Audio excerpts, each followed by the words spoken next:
साधु और किसान की प्रेरणादायक कहानी। एक गांव जो शहर से काफी दूर था। गांव में ज्यादातर लोग खेती या पशुपालन पर ही निर्भर होते हैं। गांव का एक किसान जो अपने खेतों में हर बार कुछ ना कुछ अलग फसल लगाया करता था। अब की बार किसान ने अपने खेतों में धान की बुवाई करवा दी। धान की खेती के लिए पानी की बहुत आवश्यकता होती है, लेकिन कुदरत ने इस बार बहुत कम बारिश की। किसान बड़ा दुखी रहने लगा। किसान सोचने लगा, मेरी तो किस्मत ही खराब है, मैं जो भी करता हूँ वही गलत होता है। कहने लगा, मेरी तो जिंदगी ही खराब है, क्या फायदा ऐसी जिंदगी का। कई बार तो आत्महत्या करने की भी सोचने लगा। एक दिन गांव में एक बड़े साधु आए हुए थे। साधु किसान के पास भी आए तो किसान ने साधु से पूछा कि बाबा मैं क्या करूं, मैं बहुत दुखी हूं। साधु ने किसान से कहा कि तुम्हें तुम्हारी समस्या का समाधान जरूर मिलेगा, और किसान से कहा कि तुम अपने खेतों को किससे तैयार करते हो। किसान तुरंत अपना फावड़ा लेकर आया और कहा कि सबसे ज्यादा खेतों में इसका ही इस्तेमाल होता है, इसके बिना तो खेतों में काम करना मुश्किल है। साधु ने फिर पूछा कि तुम इस फावड़े से कितने घंटे तक अपने खेतों में काम करते हो।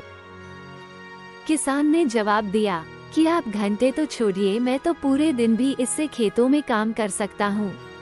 इतना सुनकर साधु ने किसान से कहा, ठीक है ऐसा करो, इस फावड़े को अपने कंधे पर रखो और आज मेरे साथ चलो।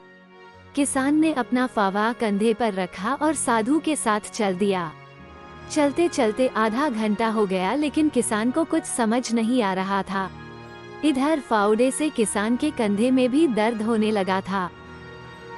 किसान फावड़े को कभी एक कंधे पर तो कभी दूसरे कंधे पर रखने लगा। किसान फिर भी साधु के साथ चलता रहा। अब चलते चलते एक घंटा हो गया था और इधर किसान के कंधे जवाब दे रहे थे। किसान ने फिर हिम्मत की और साधु के साथ चलता रहा। किसान को फावड़े के वजन से तकलीफ हो रही थी। अब किसान और साधु को चलते चलते 2 घंटे होने ही वाले थे। अब तो किसान को फावड़े में इतना वजन लगने लगा कि किसान ने अपने कंधे पर रखा फावड़ा जमीन पर दे मारा और कहा कि मैं अब और आपके साथ नहीं चल सकता हूँ, मेरे दोनों कंधों में बहुत दर्द हो रहा है। साधु ने कहा, यही तो होता है।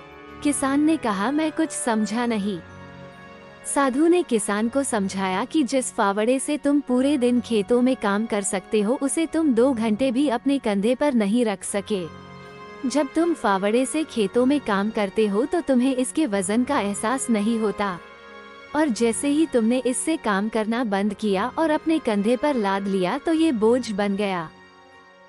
ऐसा ही तुम्हारी परेशानियों का है। जब तुम अपनी परेशानियों का सामना करते रहोगे तो खुश रहोगे, और जैसे ही तुमने अपनी परेशानियों का सामना करना बंद कर दोगे और उसके बारे में सोचना शुरू किया तो ये फावड़े की तरह तुम्हारे ऊपर बोझ बन जाएगी और तुम निराश दुखी होते रहोगे। मुश्किलों का सामना करते हुए जीना ही जिंदगी है। कहानी से सीख। सभी के जीवन में कभी ना कभी परेशानियां आती रहती हैं। अगर हम इन परेशानियों का सामना नहीं करते हैं और इनके बारे सोचकर परेशान होते रहते हैं तो हम कभी खुश नहीं रह सकते, क्योंकि ऐसा कोई भी इंसान नहीं होगा जिसके जीवन में मुश्किलें ना हो। हमेशा संघर्ष करते रहना चाहिए। अगर हमें खुश रहना है तो हमें उन बातों के बारे में सोचना चाहिए जो हमारे लिए अच्छी हो, क्योंकि जैसा आप सोचते हैं वैसा ही होता है। अगर आप अच्छा सोचोगे तो अच्छा ही होगा। धन्यवाद।